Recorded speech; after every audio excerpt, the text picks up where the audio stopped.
నేను రాజకీయంలోకి ఒక 1.5 year కావడం కూడా జరిగింది.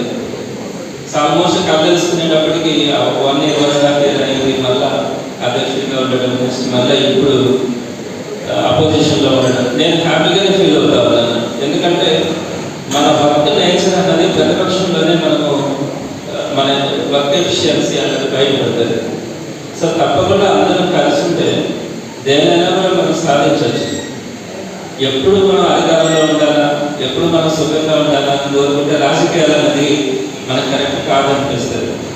సో తప్పకుండా 5 సంవత్సరాలు అన్నది పెద్ద ఎక్కువ సమయం అంటే కాదు.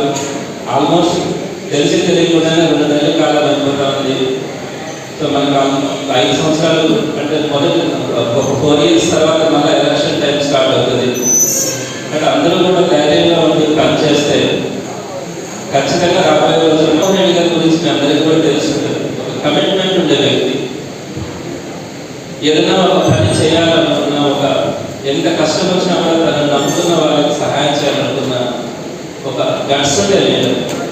సో తప్పకుండా భవిష్యత్తులో నేను ఆయనతో గడిచిన 1.5 years నేను అనేక సందర్భాల్లో నేను కలవడం కూడా జరిగింది, ఆయనతో డిస్కస్ చేయడం కూడా జరిగింది. ఒక మంచి విషయం అయితే ఉంటుంది, ఏం చేయాలి, మనం ఎలా వెళ్ళాలి, నన్ను నమ్ముకున్న వాళ్ళకి మనం ఏం చేయాలి అనే విషయాల మీద ఒక మంచి స్పష్టత అయితే ఆయనకుంది. కానీ మనం ఆయన తీసుకున్నటువంటి నిర్ణయాలలో కుల మతాలు చూడకుండా, పార్టీలు చూడకుండా ప్రతి ఒక్కరికి మనం సహాయం చేయాలి, ప్రతి ఒక్కరికి కూడా గవర్నమెంట్ అందుబాటులో ఉండాలి అనే కొన్ని మనల్ని చులకన చేసే సొసైటీలోకి వచ్చేటప్పటికి ఈరోజు అవతల వాళ్ళు ఏమంటున్నారు, పచ్చబిల్ల పెట్టుకొని దానికి వెళ్తే వాడికి పని చేసేయాలా అని నెక్స్ట్ అధికారులు నోటుకు వచ్చినట్టు మాట్లాడడం. ఇలా వాళ్ళు చేస్తున్న దానికి మనం చేసిన దానికి చాలా తేడా ఉంది. మనం చాలా నిష్పక్షపాతంగా అందరి ప్రజల్ని మనం దగ్గరకు తీసుకోవాలి. అన్ని నియోజకవర్గాల్లో కూడా వైఎస్ఆర్సీపీ బలంగా ఉండాలి. 175 నియోజకవర్గాల్లో కూడా వైఎస్ఆర్సీపీ బలంగా